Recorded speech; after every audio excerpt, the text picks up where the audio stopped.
सतनाम श्री वाहिगुरु साहिब जी। पौड़ी।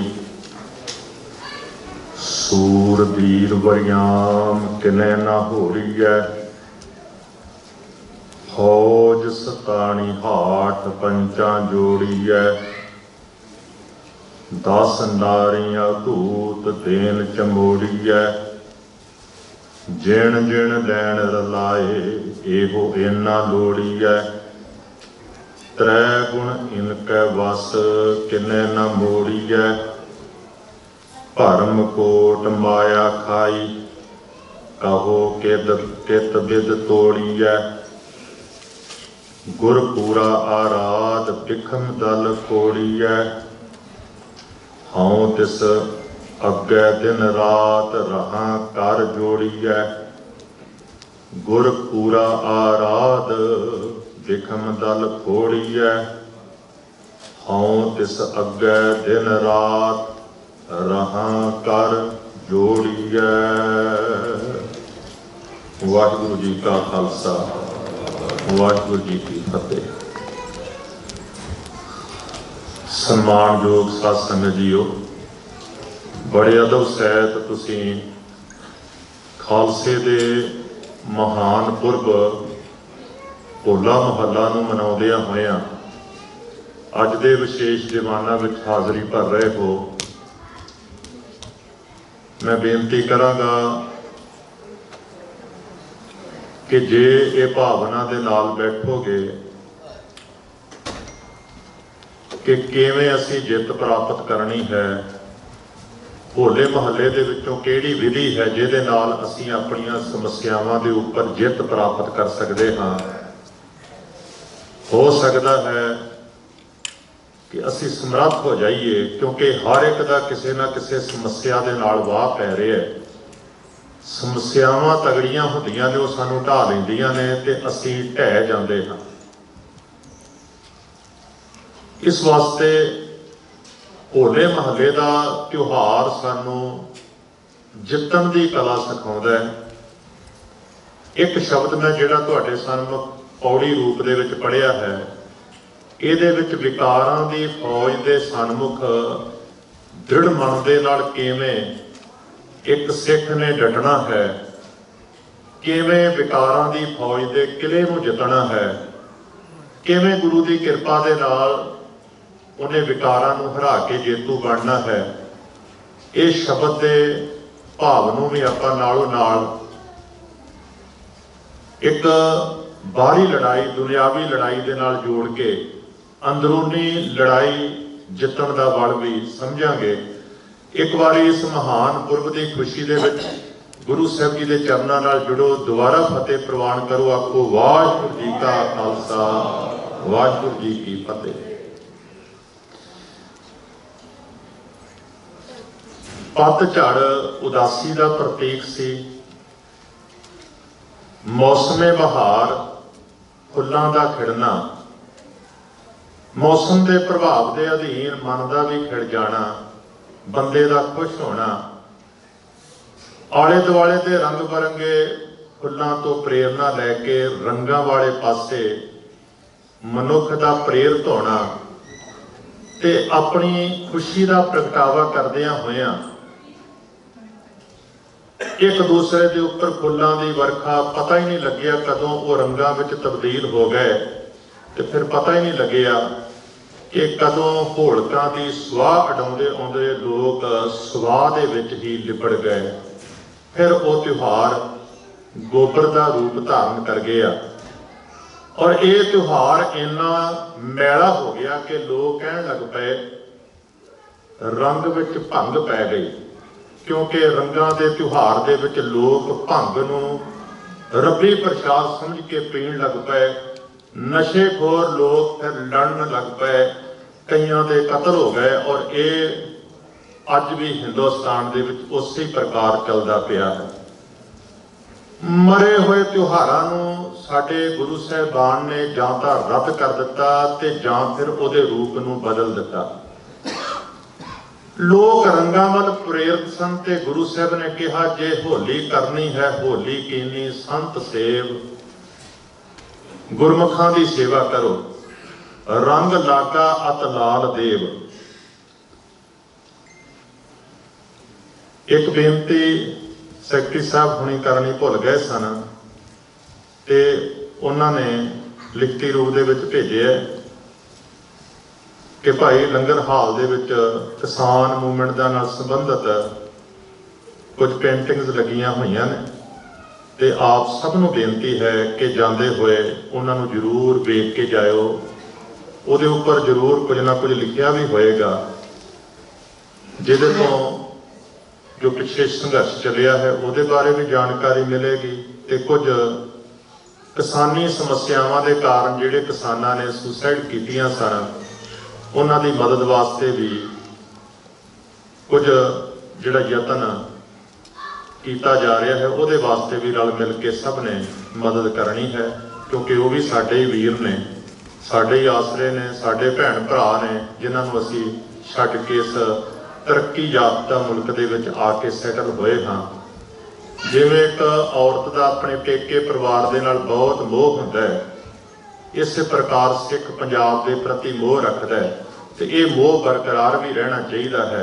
इस वास्ते वो जिहड़ियां पेंटिंग्स ने वो जरूर लंगर हाल दे विच लगाईयां गईयां ने, जाते हुए जरूर वेख के जाया जे।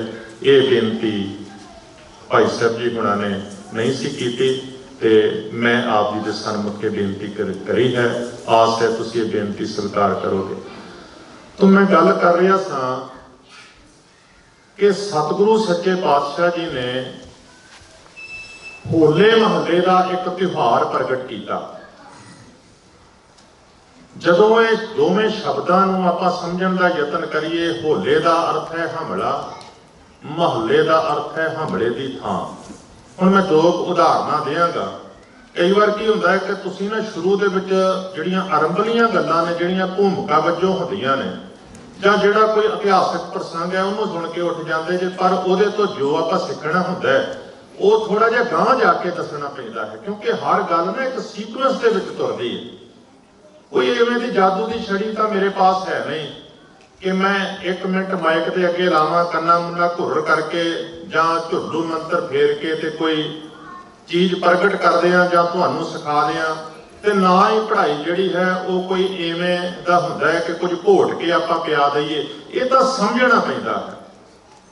तो पहला केवल आपां ये समझांगे कि उत्पत्ति कित्थों हुई है इस त्योहार की जां इहदा मीनिंग की है, फिर उसके बाद पता लगेगा कि सानू की प्रेरणा मिलती है। होले का अर्थ है हमला, महल्ले का अर्थ है हमले की थां। गुरु गोबिंद सिंह महाराज ने चेत वधी एकम नूं सिखां वास्ते विशेष तौर पर 1757 दे विच संमत 1757 दे विच आनंदपुर साहिब विखे विशेष तौर पर सिखां नूं सदे भेजे।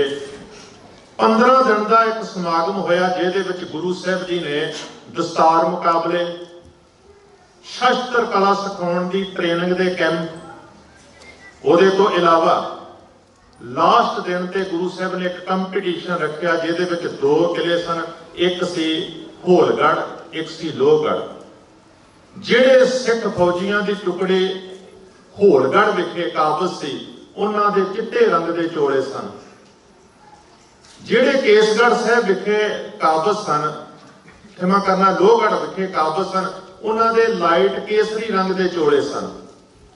ये 2 फौजां दा आपस दे विच जंग ते हर साल फिर ये परंपरा गुरु साहब निभाउंदे सन। एक मनसूई लड़ाई सी जिहदे विच गोली चलाउणा, तीर चलाउणा मना सी, डांगां दी तलवारां दी लड़ाई हुंदी सी। नुकसान पहुंचाउण दी बजाय दर्शाया जांदा सी कि आ देख तेरे सिर दा वार सी जिहड़ा तू रोक नहीं सकिया।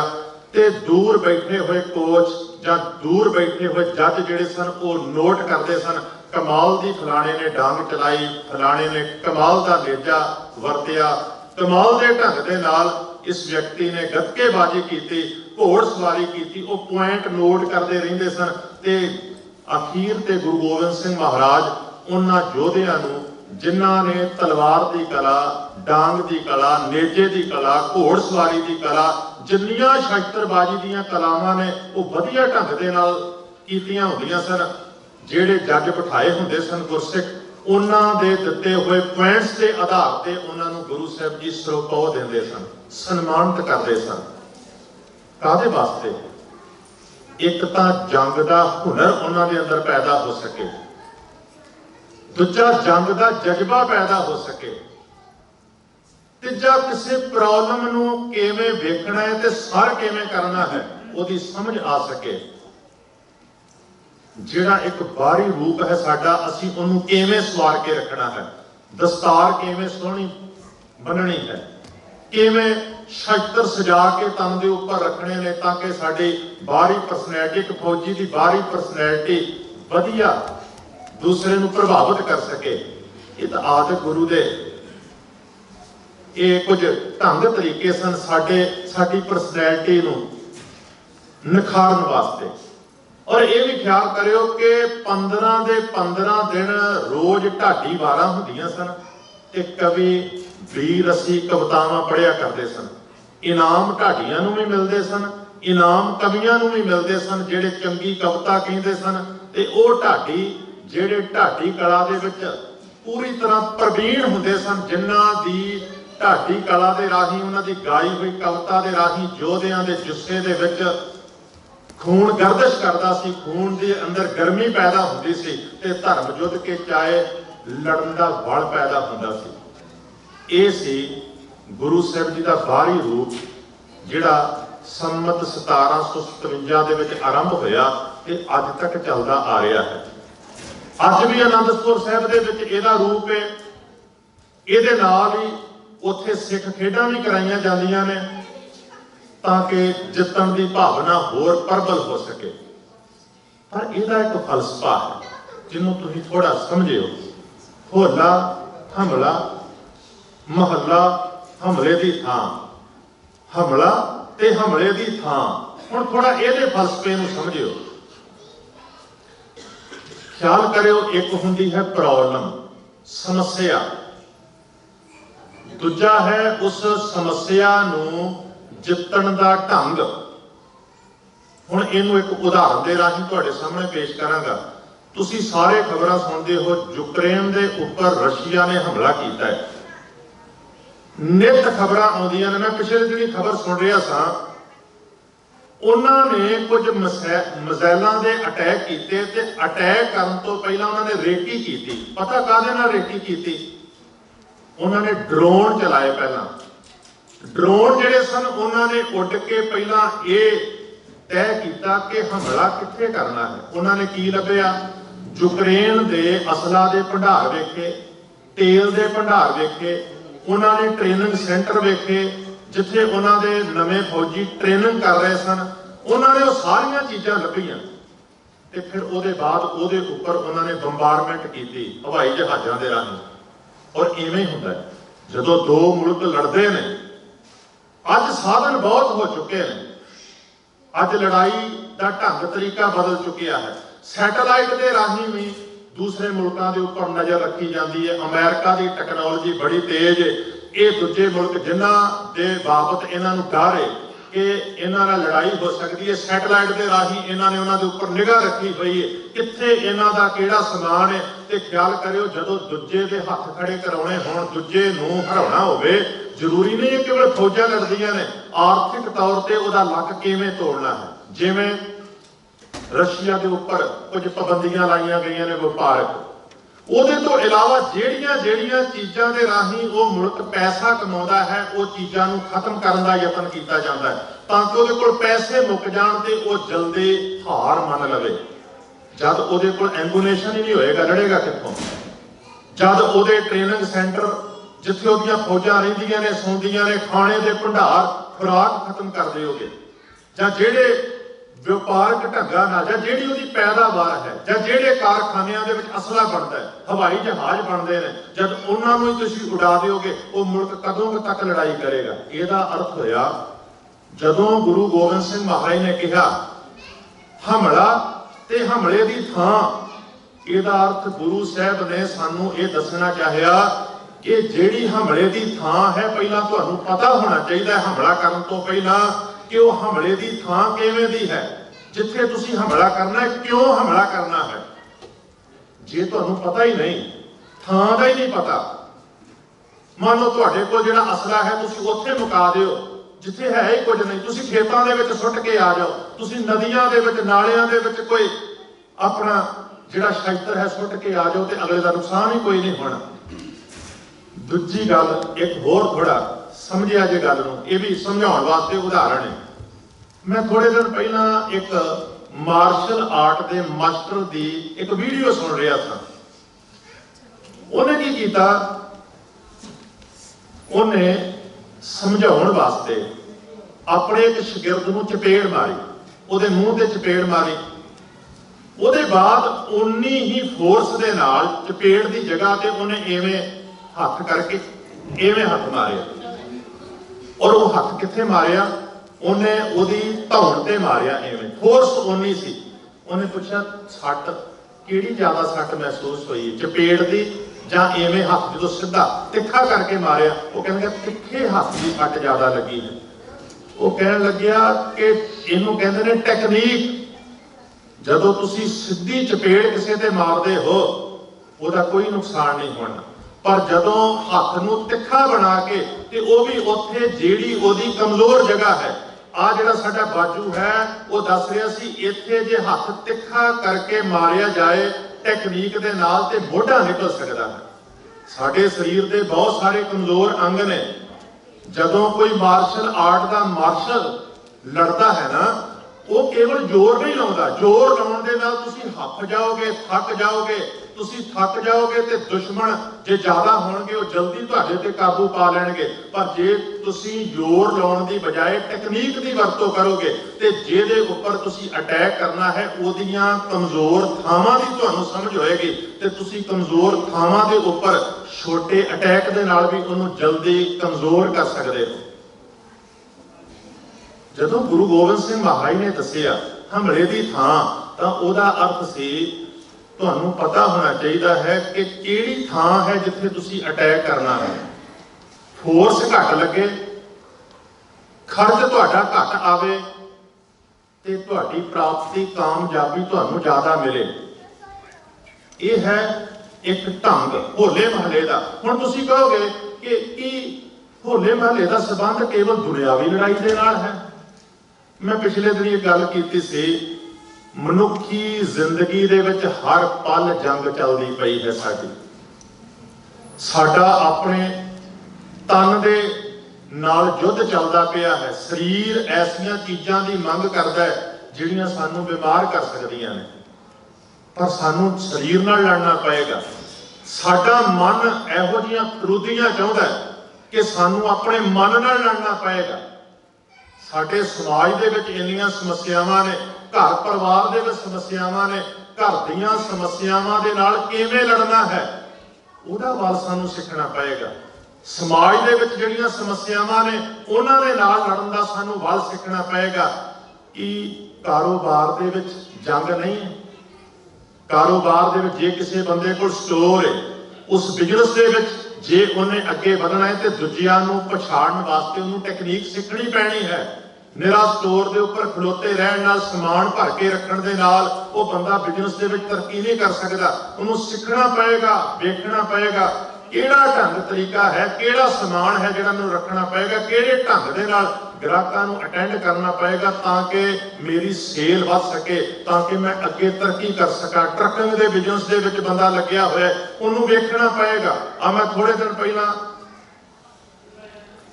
ਪੰਜਾਬੀ ਰੇਡੀਓ USA ਵਾਲੇ ਦੋ ਵੀਰ ਨੇ, ਉਹ ਗੱਲਾਂ ਬੜੀਆਂ ਕਮਾਲ ਦੀਆਂ ਕਈ ਵਾਰ ਕਰਦੇ ਨੇ। ਇੱਕ ਦਿਨ ਉਹਨਾਂ ਨੇ ਆਪਣੇ ਕੋਲ ਇੱਕ ਸਿਆਣਾ ਵਿਅਕਤੀ ਸੱਦਿਆ ਸੀ। ਉਹ ਕਹਿਣ ਲੱਗੇ ਟਰੱਕ ਤਾਂ ਸਾਰੇ ਹੀ ਖਰੀਦ ਲੈਂਦੇ ਨੇ, ਪਰ ਟਰੱਕ ਖਰੀਦਣ ਵਾਲਿਆਂ ਨੂੰ ਇਹ ਵੀ ਨਹੀਂ ਪਤਾ ਹੁੰਦਾ ਕਿ ਲੋਡ ਕਿਵੇਂ ਲੈਣਾ ਹੈ, ਤੇ ਉਹਨਾਂ ਨੂੰ ਇਹ ਵੀ ਨਹੀਂ ਪਤਾ ਹੁੰਦਾ ਕਿ ਜਦੋਂ ਉਹ ਲੋਡ ਖਰੀਦਦੇ ਨੇ ਤਾਂ ਉਹਨਾਂ ਦਾ ਜਿਹੜਾ ਟਰੱਕ ਦੀਆਂ ਕਿਸ਼ਤਾਂ ਜਾਣੀਆਂ ਨੇ, ਹੋਰ ਜਿਹੜੇ ਉਹਨਾਂ ਦੇ ਖਰਚੇ ਨੇ, ਉਹ ਸਾਰੇ ਖਰਚੇ ਜਿਹੜੇ ਨੇ ਕਿਵੇਂ ਜਮ੍ਹਾਂ ਤਕਸੀਮ ਕਰਕੇ ਉਹਦੇ ਬਾਅਦ ਉਹਨਾਂ ਨੇ ਜਿਹੜਾ ਪਰ ਮਾਈਲ ਦੇ ਹਿਸਾਬ ਨਾਲ ਰੇਟ ਕੱਢਣਾ ਹੁੰਦਾ। ਤੇ ਕੁਝ ਤਾਂ ਐਸੇ ਵੀਰ ਨੇ ਕਿ ਉਹ ਘਾਟੇ ਦੇ ਵਿੱਚ ਲੋਡ ਲੈ ਕੇ ਉਹ ਕੰਮ ਕਰੀ ਜਾਂਦੇ ਨੇ, ਫੇਰਾ ਲਾਈ ਜਾਂਦੇ ਨੇ, ਤੇ ਉਹ ਬੰਦੇ ਕਿੱਥੋਂ ਤਰੱਕੀ ਕਰ ਪਾਉਣਗੇ? ਜੇ ਕਿਸੇ ਵੀ ਕੰਮ ਦੇ ਵਿੱਚ ਤੁਸੀਂ ਤਰੱਕੀ ਕਰਨੀ ਹੈ, ਹਰ ਇੱਕ ਕੰਮ ਇੱਕ ਪ੍ਰਕਾਰ ਦੀ ਜੰਗ ਹੈ। जे तुसी जंग जितनी है तो पहला तुहानू पता होएगा कि जंग लड़न का तरीका की है। जे तुहाडे कोल टेक्नीक ही नहीं हैगी जंग लड़न की तो तुसी लड़ ही नहीं सकते। कोई कारोबार है, मानो जिस काम कार की मैनू जुगती नहीं, मैं वो कारोबार खोल के बह जावां ते मैं सोचा कि जिवें दूसरे व्यक्ति ने इस कारोबार दे विच तरक्की की है मैं भी तरक्की कर लवांगा। नहीं, जे साडे कोल काम नूं करन दी जुगती नहीं, अकल नहीं, तां असीं वो काम नहीं कर सकते। ਉਹੀ डंडा एक बंदे दे हथ दे विच हथियार हो सकता है ते एक बंदे दे हथ विच डंडा डंडा ही रह जाता है। एक बंदे दे हथ दे विच बंदूक पकड़ा दिओ, पर जे वो बंदे नूं चलाउण दी तकनीक नहीं ते वो बंदूक डंडे दे तुल भी नहीं, ते दूसरे बंदे दे कोल डंडा होवे, ओहदे कोल चलाउण दी तकनीक होवे, वो तोप वाले दे सिर विच भी मार के तोप हो सकता है। जदों गुरु गोबिंद सिंह महाराज ने ये सानू त्योहार दिता ते उन्हां दा कहण दा भाव सी कि भाई तुसी किवें जंगजू बनना है, जेतू किवें बनना है। जितण वास्ते पहला तुहानू पता होवे, पहला उस जगह नूं तुसी लभो जिहड़ी जगह नूं तुसी अपना दुश्मन समझदे हो, जिथे तुहाडा दुश्मन बैठा होया है। फिर ये देखो कि वो दुश्मन दे कोल तुहाडे नाल लड़न दे किहड़े-किहड़े साधन ने। ਜਿਹੜੇ साधन ਤੁਹਾਡੇ ਤੇ ਭਾਰੂ ਨੇ, ਪਹਿਲਾਂ ਉਹਨਾਂ ਸਾਧਨਾਂ ਨੂੰ ਤੁਸੀਂ ਕਿਵੇਂ ਖਤਮ ਕਰਨਾ ਹੈ। ਮੈਂ ਆਮ ਹੀ ਹੋਲੇ ਮਹੱਲੇ ਤੇ ਇੱਕ ਉਦਾਹਰਨ ਦਿਆ ਕਰਦਾ ਹਾਂ। ਸਿਆਣੇ ਕਹਿੰਦੇ ਨੇ ਕਿ ਜੇ ਗਿੱਦੜ ਨੂੰ ਵੀ ਮਾਰਨਾ ਹੋਵੇ ਨਾ ਤੇ ਸ਼ੇਰ ਦਾ ਸਮਾਨ ਲੈ ਕੇ ਜਾਣਾ ਚਾਹੀਦਾ ਹੈ। ਇਹ ਨਾ ਹੋਵੇ ਕਿ ਮਾਰਨ ਵਾਸਤੇ ਗਿੱਦੜ ਦਾ ਆਸਰਾ ਲੈ ਕੇ ਤੁਰ ਪਾਓ ਤੇ ਅੱਗੋਂ ਗੁਫਾ ਦੇ ਵਿੱਚੋਂ ਸ਼ੇਰ ਦਹਾੜਦਾ ਹੋਇਆ ਬਾਹਰ ਆ ਜਾਏ ਤੇ ਫਿਰ ਤੁਹਾਨੂੰ ਭੱਜਣ ਲਈ ਰਸਤਾ ਨਾ ਮਿਲੇ। ਕਦੇ ਵੀ ਪ੍ਰੋਬਲਮ ਨੂੰ, दुश्मन नूं अपने तो कमजोर नहीं समझना चाहिए। दुश्मन नूं हमेशा अपने तो ताकतवर समझ के जे उहदा मुकाबला करने की तैयारी करोगे तो तुहाडी जित होएगी। ते जे तुसी आलसी बन जाओगे, दुश्मन नूं कमजोर, समस्या नूं कमजोर समझ लोगे तो तुसी कदे भी जित नहीं सकते। दूजी गल यह है, जितण वास्ते बंदे दा दृढ़ विश्वासी होना बहुत जरूरी है। जदों तक तुहाडे अंदर दृढ़ता नहीं, जदों तक तुसी आप कमजोर किसी प्रॉब्लम नूं अपने सामने दृढ़ता दे नाल नहीं लेंदे कि मैं हार नहीं मनांगा, आखिर इस कमजोरी के ऊपर मैं जित प्राप्त करांगा, तुसी जित सकोगे। पर जे तुसी समस्या के सामने कमजोर पै जाओगे तो कदे भी जित प्राप्त नहीं कर सकते।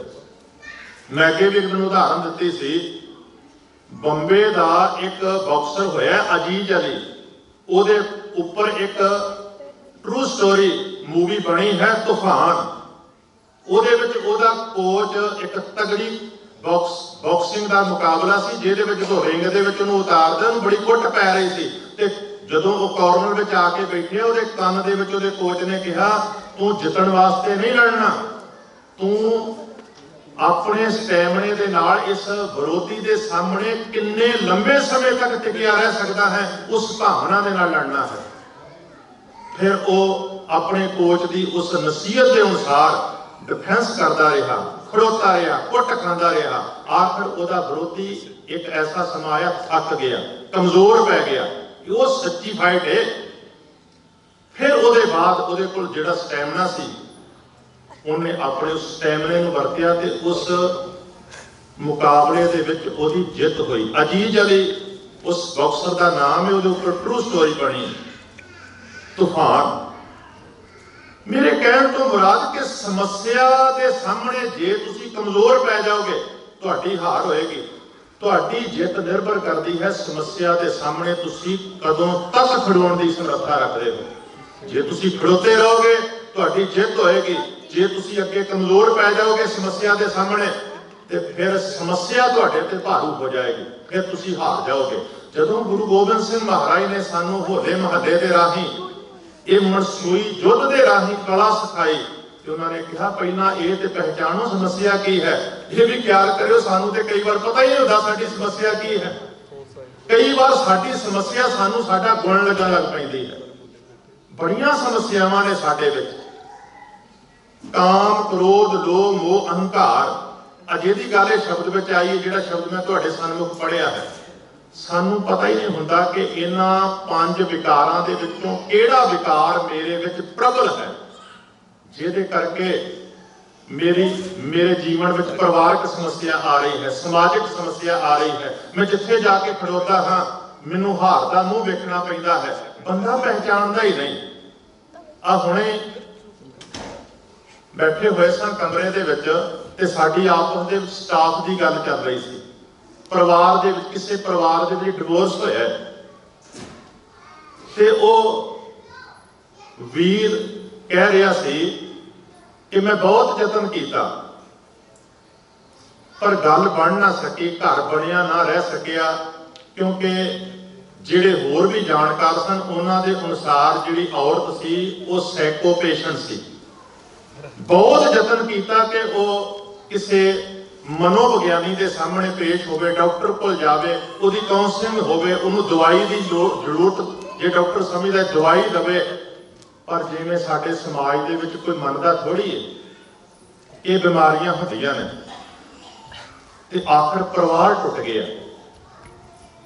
ते मैं उन्होंने बेनती कर रहा सां, हर एक परिवारक झगड़े दे विच घट तो घट एक जाना मानसिक रोगी हुंदा है, किसी वेले दोवें जाने हुंदे ने। हर एक परिवारक झगड़े दे विच ओह परिवारक झगड़ा प्यो पुत्र दा, मां धी दा भी हो सकदा है। कोई भी जिहड़ा झगड़ा है ਉਹਦੇ ਵਿੱਚ ਇੱਕ ਜਣਾ ਮਾਨਸਿਕ ਰੋਗੀ ਹੁੰਦਾ ਹੈ। ਸ਼ਾਇਦ ਤੁਹਾਨੂੰ ਪਤਾ ਹੋਵੇ ਕਿ ਆਧੁਨਿਕ ਸਮੇਂ ਦੇ ਵਿੱਚ ਦੇਸ਼ਾਂ ਦੇ ਮਨੋਵਿਗਿਆਨੀ ਪੁੱਤਮ ਦੇ ਸੁਭਾਅ ਬਾਰੇ ਵਿਚਾਰਾਂ ਕਰ ਰਹੇ ਨੇ ਕਿ ਕਿਤੇ ਉਹ ਸਾਈਕੋ ਪੇਸ਼ੈਂਟ ਤਾਂ ਨਹੀਂ। ਜਦੋਂ ਵੀ ਕੋਈ ਪ੍ਰੋਬਲਮ ਪੈਦਾ ਹੁੰਦੀ ਹੈ ਇੱਕ ਜਣਾ ਬਿਮਾਰ ਹੁੰਦਾ ਹੈ। जे बीमार व्यक्ति अपना इलाज करवा लवे तो समस्या खत्म हो सकती है, परिवार टुटनों बच सकते हैं। पर गल तो यह है कि असीं मनण लई तैयार ही नहीं। जिहदे खिलाफ तुसीं लड़ना है पहला पता तो होवे कि वो समस्याग्रस्त है जां समस्या है। पहला समस्या की पहचान ते आवे, समस्या नूं पहचान के जे उस समस्या के उपर तुसीं अटैक करोगे, जो उस समस्या नूं दूर करने वास्ते वैपन वरतन की लोड़ है, समस्या मुक जाएगी ते अपने आप ही सुख पैदा होएगा, सुख चारे पासे छा जाएगा। फिर ध्यान दिओ, जंग का अर्थ केवल फौजां का लड़ना नहीं हुंदा। साडी जिंदगी विच हर पल जंग हो रही है, जंग का कारण हुंदा है। जिहड़ी समस्या है उन्होंने दूर करने की टेक्नीक भी हुंदी है। पर गल यह है कि जे कोई पहला समझे समस्या की है ते किथे है, वो समस्या कितनी क वड्डी है, वो समस्या का समाधान की है। जब उस समस्या का तुसीं समाधान लभ लोगे, परिवारों के विच शांति पैदा हो जाए। देखो जो दो मुल्क भी लड़ते हैं, कोई समस्या होती है जिहदे तो लड़ाई होती है, जदों समस्या मुक जाए तो दो देशों की सुलह भी हो जाती है, दोवां देशों के लोग शांति नाल रहन लग पैंदे ने। मान लो पाकिस्तान ते इंडिया की समस्या लंबे समय तो मुद्दा की है कश्मीर का। जे कल नूं दोवें मुल्क बैठ के सियाणप दे नाल अपने राजनीतिक हितां नूं पासे रख के कि पाकिस्तान वाले लीडरां ने भी वोटां लैण वास्ते कश्मीर के मसले नूं वरतना हुंदा है ते इंडिया दे विच भी जे इहो जिहियां चीज़ां नूं पासे रख के किसी फैसले ते पहुंच जाण ते दोवें मुल्कां दी पब्लिक शांति नाल रह सकदी है ते दोवें मुल्कां दीयां फौजां जिहड़ियां अरबां डॉलर हथियार खरीदण वास्ते खर्च कर रही ने, वो पैसा देशों की डिवेलपमेंट वास्ते खर्चिया जा सकता है। समस्या खत्म होने दे नाल फायदा होता है। जे देशों की समस्या मुक जाए, देशों की पब्लिक शांति नाल रहन लग पैंदी है, घर दे विच जिहड़ी समस्या का कारण है वो मुक जाए, घर परिवार दे विच शांति आ जाती है। शरीर की समस्या का भी कोई कारण होता है, जो समस्या का इलाज करवा लिया जाए शरीर ठीक हो जाता है। मन की समस्या का कोई कारण होता है, जो उसका इलाज करवा लिया जाए तो मन शांत हो जाता है। सतगुरु सच्चे पातशाह जी ने बल सिखाया, कहते हमला ते हमले की थां जे जिथे प्रॉब्लम है उथे अटैक करोगे तो जित प्राप्त होएगी। बड़ा लंबा समय मैं छोटा जिहा हुंदा सां, मैनूं कोई सट लग गई, क्षमा करियो मैं अपनी उदाहरण नहीं देन लग्या तुहानूं। वो मेरे सिर दे विच कोई सट लग गई, वो जिहड़े डॉक्टर दे कोलों मैं पट्टी करवाउण वास्ते गया, वो जिथे सट लगी सी उसदी बजाय होर किते उन्हें दवाई ला के ते पट्टी कर दित्ती। ਉਹਦੇ ਨਾਲ ਕਾਫੀ ਸਮੱਸਿਆ ਮੈਨੂੰ ਆਈ, क्योंकि वो ਜਿਹੜਾ ਜ਼ਖਮ ਸੀ ਉਹਦੇ ਉੱਪਰ ਮੇਰੇ ਵਾਲ ਜਿਹੜੇ ਸਨ ਸਾਰੇ ਜੁੜ ਗਏ। ਉਹ ਜਿਹੜਾ ਜ਼ਖਮ ਇੱਕ ਅੱਧ ਦਿਨ ਚ ਠੀਕ ਹੋਣਾ ਸੀ, ਉਹਨੂੰ 2-4 ਦਿਨ ਵੱਧ ਲੱਗੇ। ਸਮੱਸਿਆ ਜਿੱਥੇ ਸੀ ਉੱਥੇ ਪੱਟੀ, ਉੱਥੇ ਦਵਾਈ ਲਾਉਣ ਦੀ ਬਜਾਏ ਉਹ ਪਤਾ ਨਹੀਂ ਉਹਦੀ ਨਿਗਾਹ ਘੱਟ ਸੀ ਜਾਂ ਉਹਦੀ ਟ੍ਰੇਨਿੰਗ ਘੱਟ ਸੀ ਜਿਹਨੇ ਪੱਟੀ ਕੀਤੀ। ਜਿੱਥੇ ਸਮੱਸਿਆ, ਹੁਣ ਡਾਕਟਰ ਭਾਈ ਰੋਗ ਪੇਟ ਵਿੱਚ ਹੋਵੇ ਤੇ ਆਪਰੇਟ ਉਹ ਮੋਢੇ ਨੂੰ ਕਰ ਦੇਵੇ ਤੇ ਉਹਦੇ ਨਾਲ ਸਮੱਸਿਆ ਥੋੜੀ ਮੁੱਕ ਸਕਦੀ ਹੈ। ਜਿੱਥੇ ਸਮੱਸਿਆ ਹੈ ਇਲਾਜ ਉੱਥੇ ਕਰਨਾ ਪਏਗਾ। ਗੁਰੂ ਸਾਹਿਬ ਕਹਿੰਦੇ ਨੇ ਹਮਲਾ ਕਰਨ ਦੀ ਪਹਿਲਾਂ ਜਗ੍ਹਾ ਪਹਿਚਾਨਣੀ ਪਏਗੀ। ਜਿੱਥੇ ਸਮੱਸਿਆ ਹੈ ਉੱਥੇ ਤੁਸੀਂ ਵਾਰ ਕਰੋਗੇ ਤਾਂ ਤੁਹਾਨੂੰ ਜਿੱਤ ਪ੍ਰਾਪਤ ਹੋਏਗੀ। ਜਿਵੇਂ ਪਹਿਲਾਂ ਉਦਾਹਰਨ ਦਿੱਤੀ ਹੈ ਕਿ ਮਾਰਸ਼ਲ ਆਰਟ ਦਾ ਨਿਯਮ ਹੈ, ਜ਼ੋਰ ਲਾਉਣ ਦੇ ਨਾਲ ਤੁਸੀਂ ਆਪਣੇ ਵਿਰੋਧੀ ਨੂੰ ਨਹੀਂ ਹਰਾ ਸਕਦੇ। ਟੈਕਨੀਕ ਵਰਤਣੀ ਹੈ। ਸਿੱਧੀ ਚਪੇੜ ਮਾਰਿਆ ਉਨੀ ਸੱਟ ਨਹੀਂ ਲੱਗਦੀ, ਹੱਥ ਸਿੱਧਾ ਕਰਕੇ ਤਿੱਖਾ ਕਰਕੇ ਉਹ ਵੀ ਉੱਥੇ ਮਾਰਨਾ ਹੈ ਜਿੱਥੇ ਕਮਜ਼ੋਰ ਜਗ੍ਹਾ ਹੈ, ਤੇ ਫਿਰ ਅਗਲਾ ਬੰਦਾ ਤੁਹਾਡੇ ਪੈਰਾਂ ਵਿੱਚ ਡਿੱਗ ਪਏਗਾ। ਨਹੀਂ ਤੇ ਭਲਵਾਨੀ ਦਿਖਾਉਂਦੇ ਰਹੋਗੇ, ਥੱਕ ਜਾਓਗੇ ਤਾਂ ਹੋ ਸਕਦਾ ਹੈ ਅਗਲਾ ਕਮਜ਼ੋਰ ਬੰਦਾ ਵੀ ਤੁਹਾਡੇ ਤੇ ਸਵਾਰ ਹੋ ਜਾਏ। ਸਤਿਗੁਰੂ ਸੱਚੇ ਪਾਤਸ਼ਾਹ ਜਦੋਂ ਜੀਵਨ ਦੀ ਗੱਲ ਕਰਦੇ ਨੇ, ਕਹਿੰਦੇ ਭਾਈ ਅੰਦਰੂਨੀ ਤੌਰ ਤੇ ਜਿਹੜੇ ਤੁਹਾਡੇ ਦੁਸ਼ਮਣ ਨੇ ਉਹ ਬੜੇ ਤਾਕਤਵਰ ਨੇ। ਕਿਹੜੇ ਦੁਸ਼ਮਣ ਨੇ? ਸਾਡੇ ਸੂਰਬੀਰ ਵਰਿਆਮ ਕਿੰਨੇ ਨਾ ਹੋੜੀ ਹੈ। ਵਰਿਆਮ ਦਾ ਅਰਥ ਹੁੰਦਾ ਬਹਾਦਰ। ਕਹਿੰਦੇ ਬੜੇ ਸੂਰਬੀਰ ਨੇ, ਬੜੇ ਬਹਾਦਰ ਨੇ, ਕਿਸੇ ਨੇ ਇਹਨਾਂ ਨੂੰ ਹੁਣ ਤੱਕ ਠੱਲਿਆ ਨਹੀਂ। ਠੱਲਣ ਦਾ ਅਰਥ ਹੈ ਕਿ ਉਹਨਾਂ ਦੇ ਅੱਗੇ ਖੜੋ ਜਾਣਾ ਤੇ ਉਹਨਾਂ ਨੂੰ ਅੱਗੇ ਵਧਣ ਤੋਂ ਰੋਕ ਦੇਣਾ। ਕਿਸੇ ਕੋਲੋਂ ਠੱਲੇ ਨਹੀਂ ਗਏ। ਫੌਜ ਸਤਾਣੀ ਹਾਠ ਪੰਜਾਂ ਜੋੜੀਏ। ਕਹਿੰਦੇ ਇਹਨਾਂ ਪੰਜਾਂ ਦੀ ਜਿਹੜੀ ਫੌਜ ਹੈ ਨਾ ਬੜੀ ਹੱਟੀ ਹੈ, ਬਲ ਵਾਲੀ ਹੈ ਤੇ ਇਕੱਠੀ ਰਹਿੰਦੀ ਹੈ। ਜਿੱਥੇ ਅਟੈਕ ਕਰਦੇ ਪੰਜੇ ਅਟੈਕ ਕਰਦੇ ਨੇ। ਤਾਣ ਵਾਲੀ ਹੈ, ਤਾਕਤ ਵਾਲੀ ਹੈ। 10 ਨਾਰੀ ਅਵਧੂਤ ਦੇਣ ਚਮੋੜੀਏ। ਕਹਿੰਦੇ ਦੁਨੀਆਦਾਰ ਤੇ ਕਿਤੇ ਰਹੇ ਜਿਹੜੇ ਅਵਧੂਤ ਨੇ, ਤਿਆਗੀ ਨੇ, ਜਿਹੜੇ ਕਹਿੰਦੇ ਅਸੀਂ ਬੜੇ ਵੱਡੇ ਧਰਮੀ ਹਾਂ, ਇਹ 10 ਇੰਦਰੇ ਉਹਨਾਂ ਨੂੰ ਵੀ ਇਵੇਂ ਚਮੋੜ ਦਿੰਦੇ ਨੇ। ਇੰਨੇ ਤਾਕਤਵਰ ਨੇ। ਸਾਧੂਆਂ ਨੂੰ ਮਿਟਾ ਲੈਂਦੇ ਨੇ ਇਹ 10 ਇੰਦਰੇ। ਇਹ ਜਿਹੜੀਆਂ ਸਾਡੀਆਂ ਅੱਖਾਂ ਨੇ, ਜਿਹੜੇ ਗਿਆਨ ਇੰਦਰੇ ਤੇ ਕਰਮ ਇੰਦਰੇ ਨੇ, ਇਹ ਜੋ ਜਿਨ੍ਹਾਂ ਦੇ ਰਾਹੀਂ ਅਸੀਂ ਸੁੰਘਦੇ ਹਾਂ, ਸੁਣਦੇ ਹਾਂ, ਬੋਲਦੇ ਹਾਂ, ਸਾਡੇ ਭੋਗਿਕ ਅੰਗ ਨੇ, ਇਹ ਜਿਹੜੇ 10 ਇੰਦਰੇ ਨੇ ਕਹਿੰਦੇ ਚਮੋੜ ਕੇ ਰੱਖ ਦਿੰਦੇ ਨੇ ਬੰਦੇ ਨੂੰ। ਜਿਣ ਜਿਣ ਲੈਣ ਰਲਾਏ ਇਹੋ ਇਹਨਾਂ ਲੋੜੀਏ। ਇਹ ਕਾਮਾਦਿਕ ਵਿਕਾਰ ਸਭ ਨੂੰ ਜਿੱਤ ਜਿੱਤ ਕੇ ਆਪਣੇ ਅਨੁਸਾਰੀ ਕਰੀ ਜਾਂਦੇ ਨੇ। ਬਸ ਇਹੀ ਗੱਲ ਉਹ ਲੋੜਦੇ ਨੇ ਕਿ ਕੋਈ ਸਾਡੇ ਅੱਗੇ ਖੜੋ ਨਾ ਸਕੇ। ਤ੍ਰੈ ਗੁਣ ਇਨਕੇ ਵਸ ਕਿਨੇ ਨਾ ਮੋੜੀਏ। ਤਿੰਨਾਂ ਗੁਣਾਂ ਦੇ ਵਿੱਚ ਰਹਿਣ ਵਾਲਾ ਹਰ ਇੱਕ ਮਨੁੱਖ ਸਾਡੇ ਜੀਵਨ ਉੱਪਰ ਰਜ ਗੁਣ, ਤਮ ਗੁਣ, ਸਤ ਗੁਣ, ਮਾਇਆ ਦੇ ਤਿੰਨਾਂ ਗੁਣਾਂ ਦਾ ਪ੍ਰਭਾਵ ਹੈ। ਕਹਿੰਦੇ ਤਿੰਨਾਂ ਗੁਣਾਂ ਦੇ ਅਧੀਨ ਕੋਈ ਵੀ ਮਨੁੱਖ ਇਹਨਾਂ ਨੂੰ ਮੋੜਾ ਨਹੀਂ ਪਾ ਸਕਦਾ। ਪਰ ਇੱਕ ਬੜੀ ਕਮਾਲ ਦੀ ਗੱਲ ਗੁਰੂ ਸਾਹਿਬ ਨੇ ਕੀਤੀ। ਕਹਿੰਦੇ ਗੁਰਪੂਰਾ ਆਰਾਧ ਵਿਖਮ ਦਲ ਖੋੜੀਏ। ਤੇ ਜੇ ਤੁਸੀਂ ਗੁਰੂ ਕੋਲੋਂ ਟੈਕਨੀਕ ਲਾਂਭਾ ਲਾਕੀ, ਇਹ ਟੈਕਨੀਕ ਹੈ ਨਾ।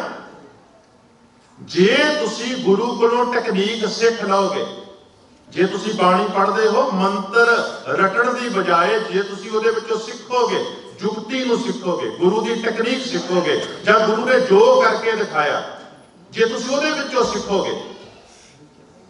ਕਹਿੰਦੇ ਗੁਰਪੂਰਾ ਆਰਾਧ ਵਿਖਮ ਦਲ ਖੋੜੀਏ।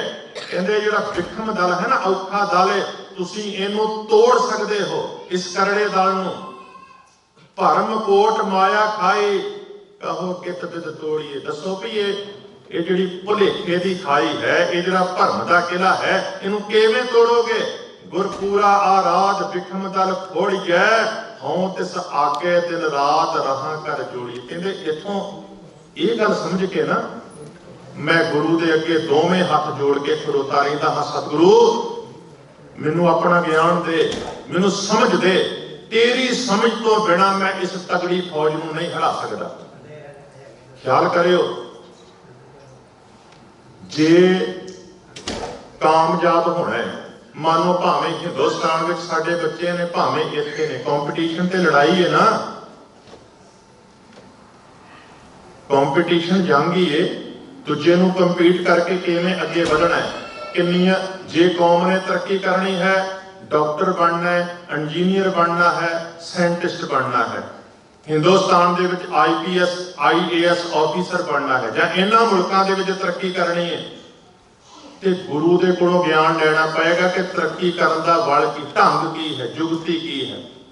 अज पंजाब उत्थों दे बच्चे इन्ने IPS नहीं बनते जिन्ने बिहार दे बनते हैं। क्यों?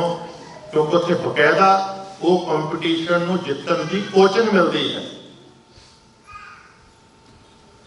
कोई भी कंपीटीशन तुसीं तां जित सकते हो जदों जितन की भावना पैदा करने लई पहला तां प्रेरणा दी जाए तो दूजी टैक्नीक सिखाई जाए। अज फौज दे विच भी, इंडियन आर्मी दे विच भी साडे सिख नौजवान घटते जा रहे हैं। एक तो बाहरले देशों में आने का रुझान है, दूजा सरीरक बल ही नहीं हैगा। उहदे वास्ते भी कैंप लगने चाहिए ने ताकि जितन वास्ते उन्हां दी सरीरक घाट घड़ी जा सके। उहदे तो बिना वो नौकरियां, वो ऑफिसर रैंक वो नहीं प्राप्त कर सकते। खेडां ने देखो अज होले महल्ले नूं खेडां नाल जोड़ के असीं मनाउंदे हां। कमाल की गल है, असीं दावे करते हां तलवार सानूं गुरु गोबिंद सिंह ने दित्ती। कि जिन्हां नूं गुरु गोबिंद सिंह ने तलवार दित्ती है, ओलंपिक दे विच भी तलवारबाजी हुंदी है, कभी गोल्ड मैडल लिया है उन्होंने। असीं कहते हां घोड़ियां दे उत्ते चढ़न की कला गुरु गोबिंद सिंह ने सिखाई। खालसा सो जो चढ़े तुरंग, घोड़ सवारी भी कंपीटीशन का एक अंग है। किन्ने को गोल्ड मैडल सिखा ने घोड़ सवारी दे विच लए ने। तीर अंदाजी, पिस्टल, बंदूक, ओदी निशानेबाजी, दसो ये खेडां वो निहंग सिंह महला कढ़दे ने। चाहिदा कि ये सी वो अपनी कला नूं निखारदे, चाहिदा ये सी वो कोचिंग दिंदे नौजवानों नूं, पर उन्होंने स्वाह कोचिंग देनी। जेड़े विचारे होले महल्ले दे बुरके हेठ मनाउंदे ने होली, होले महल्ले ते अपना मूँह सिर उन्होंने रंगां दे नाल रंगिया हुंदा है, मना रहे हुंदे ने होली। ते दसो दावा ये गुरु ने सानू तलवार दित्ती, गुरु ने सानू तीर दिता, नेजा दिता। आ नेजे दे विच हरियाणे का एक नौजवान ओलंपिक दे विचों सोने का तगमा जित के लिया। चाहिदा ते ये सी जे भारत जितदा ते जेड़े दावा करते ने नेजा सानू गुरु ने दिता, वो नेजे दा लैके आउंदे इनाम, वो कंपीट करदे। इहदा अर्थ क्षमा करियो, शब्द थोड़ा भारी जरूर लगेगा, पर आपां सिर्फ कड़ाह ते लंगर खाणियां फौजां बन के रह चुके हैं। आपां अपने गुरु दे इस दिन तो सिक्के ही नहीं लई कि गुरु सिखा की रहा है। आनंदपुर साहिब विखे होले महल्ले ते खेडां हुंदियां ने, पर केवल ये मेला ही ना बन के रह जाए। चाहिदा ते ये है कि इहदे विचों असीं सिੱਖਿਆ लईए। घट तो घट साडे परिवारां विच, साडे शरीरां विच, साडे मन दे विच समस्यावां नहीं सर रहणियां चाहीदियां, क्योंकि सानू ते समस्या के खिलाफ लड़न की गुरु ने टैक्नीक दी सी। घट तो घट खेडां दे विच तां अगे वध के सानू जित्तां प्राप्त करनियां चाहीदियां सन, क्योंकि गुरु ने सानू मल अखाड़े दिते सन, घोड़ कबड्डियां दित्तियां सन, घोड़ सवारियां दित्तियां सन, तीर अंदाजियां, तलवारबाजियां। ते फिर गुरु साहब ने होले महल्ले का दिन ते इसे घाट नूं घड़न वास्ते पैदा कीता सी। पर की सिੱਖਿਆ? कुछ भी नहीं, क्योंकि बस लंगर लंगर होला महला किते जाओ। हाँ, मान लो अमृतसर तो बंदा तुरे, बॉर्डर तो ट्राली ट्रैक्टर लैके तुरे ते आनंदपुर साहिब तक पहुंचे, लंगरां तो इलावा कुछ होर है साडे कोल? ते आपां सिर्फ इसे चीज नूं ही पेश करी जा रहे हाँ। ठीक है, साडा एक महान गुण है, पर इहदे तो इलावा भी बहुत कुछ है जिहड़ा सानू करना पैना है। होले महल्ले का संबंध केवल रोटी खाण तक सीमित नहीं है, इहदा आदर्श बहुत उच्चा है।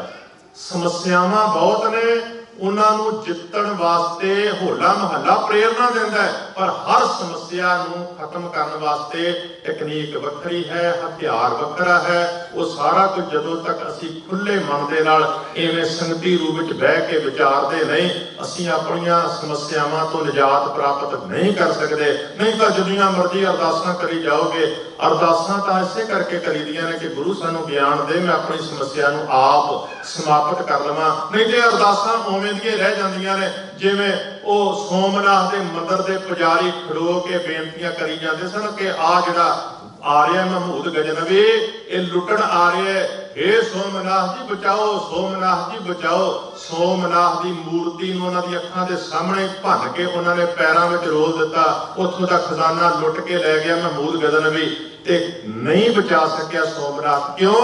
ਇਹਦਾ ਅਰਥ ਇਹ ਨਹੀਂ ਕਿ ਰੱਬ ਮਦਦ ਨਹੀਂ ਕਰਦਾ, ਪਰ ਖਿਆਲ ਕਰਿਓ ਰੱਬ ਉਹਨਾਂ ਦੀ ਮਦਦ ਕਰਦਾ ਹੈ ਜਿਹੜੇ ਆਪਣੀ ਮਦਦ ਖੁਦ ਕਰਨਾ ਜਾਣਦੇ ਨੇ। ਇਸ ਵਾਸਤੇ ਹੋਲਾ ਮਹੱਲਾ ਕਹਿੰਦਾ ਹੈ ਤੁਹਾਡੀਆਂ ਸਾਰੀਆਂ ਸਮੱਸਿਆਵਾਂ ਮੁੱਕ ਸਕਦੀਆਂ ਨੇ, ਤੁਸੀਂ ਹਰ ਜੰਗ ਦੇ ਵਿੱਚ ਜਿੱਤ ਸਕਦੇ ਹੋ, ਪਰ ਜੰਗ ਤੁਹਾਨੂੰ ਲੜਨੀ ਪੈਣੀ ਹੈ ਤੇ ਲੜਨ ਵਾਸਤੇ ਬਲ ਤੁਹਾਨੂੰ ਸੰਗਤੀ ਰੂਪ ਵਿੱਚ ਬਹਿ ਕੇ ਸਿੱਖਣਾ ਪੈਣਾ ਹੈ। ਜਦੋਂ ਸਿੱਖ ਜਾਓਗੇ, ਸਮਝ ਜਾਓਗੇ, ਤੇ ਫਿਰ ਕਿਸੇ ਵੀ ਮੁਹਾਜ ਤੇ ਖਲੋਤੇ ਹੋਵੋਗੇ, ਤੁਹਾਨੂੰ ਜਿੱਤ ਦੀ ਪ੍ਰਾਪਤੀ ਹੋਏਗੀ। ਜਿਹੜੀਆਂ ਕੌਮਾਂ ਆਧੁਨਿਕ ਸਮੇਂ ਵਿੱਚ ਜਿੱਤ ਰਹੀਆਂ ਨੇ ਹਰ ਕੰਪੀਟੀਸ਼ਨ ਦੇ ਵਿੱਚ, ਉਹੀ ਅੱਗੇ ਵੱਧ ਰਹੀਆਂ ਨੇ, ਉਹਨਾਂ ਦਾ ਹੀ ਨਾਮਣਾ ਹੈ, ਉਹੀ ਕੌਮਾਂ ਨੂੰ ਹਰ ਥਾਂ ਤੇ ਮਾਣ ਮਿਲਦਾ ਹੈ। ਨਹੀਂ ਤੇ ਭਾਈ ਫਿਰ ਜਿਹੜੀਆਂ ਕੌਮਾਂ ਦਾ ਕੋਈ ਨਾਮਣਾ ਨਾ ਹੋਵੇ, ਉਹ ਕੌਮਾਂ ਫਿਰ ਉਨੀ ਤਰੱਕੀ ਨਹੀਂ ਕਰ ਸਕਦੀਆਂ ਤੇ ਨਾ ਹੀ ਦੁਨੀਆ ਪੱਧਰ ਤੇ ਉਹਨਾਂ ਨੂੰ ਉਨਾ ਮਾਣ ਮਿਲ ਸਕਦਾ ਹੈ। ਸਿੱਖ ਧਰਮ ਬੜਾ ਮਹਾਨ ਧਰਮ ਹੈ, ਸਿਆਣਿਆਂ ਦਾ ਧਰਮ ਹੈ। ਆਓ ਆਪਣੀ ਸਿਆਣਪ ਦੀ ਵਰਤੋਂ ਕਰਕੇ ਗੁਰੂ ਦੇ ਸਿਧਾਂਤ ਨੂੰ ਸਿੱਖੀਏ, ਸਮਝੀਏ ਤੇ ਅੱਗੇ ਦੂਸਰਿਆਂ ਨੂੰ ਵੀ ਸਮਝਾਉਣ ਦਾ ਯਤਨ ਕਰੀਏ। ਹੋਈਆਂ ਭੁੱਲਾਂ ਚੁੱਕਾਂ ਦੀ ਖਿਮਾ ਬਲਾਓ। ਫਤਿਹ। ਵਾਹਿਗੁਰੂ ਜੀ ਕਾ ਖਾਲਸਾ, ਵਾਹਿਗੁਰੂ ਜੀ ਕੀ ਫਤਿਹ।